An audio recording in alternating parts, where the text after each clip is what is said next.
Hello，今日又嚟睇惠州頂級平層豪宅啦，261平方帶歐式豪裝，660個，你哋睇下覺得值唔值？成間屋行歐式豪華路線，成個公共區域都用上大理石上牆，夠晒氣派。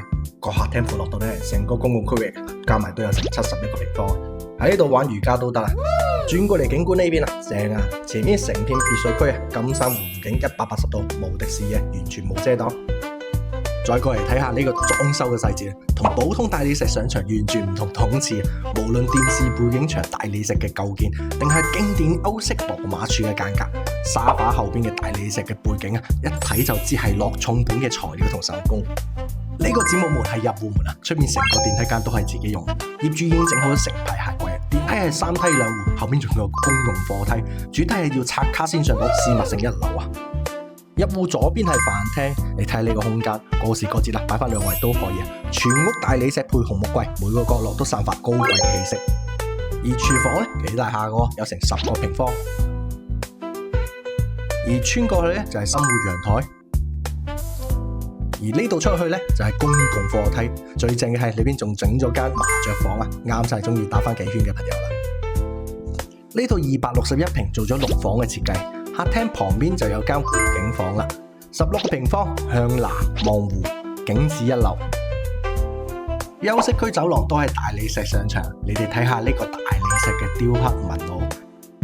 呢度一共有5間房，2間望遠景，2間望湖景，間間都有特色啊！而每間房嘅空間都唔細嘅。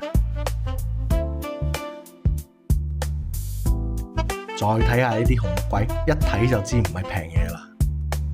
呢度仲有2個套間，而家睇嘅呢個係長輩房，連埋衛生間大概有24個平方啊。床後邊嘅軟包啊，以及旁邊個衣櫃都係好經典嘅歐式風格。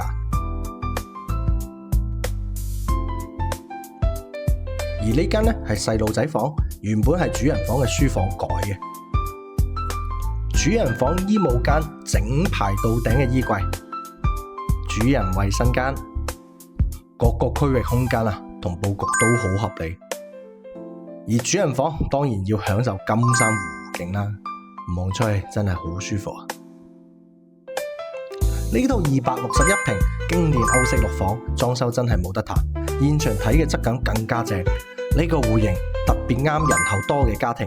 如果你想喺金山湖島內揾湖景大平層，記得評論區留言哦，等我哋一齊感受一下大戶型嘅魅力啦！記得點讚關注哦。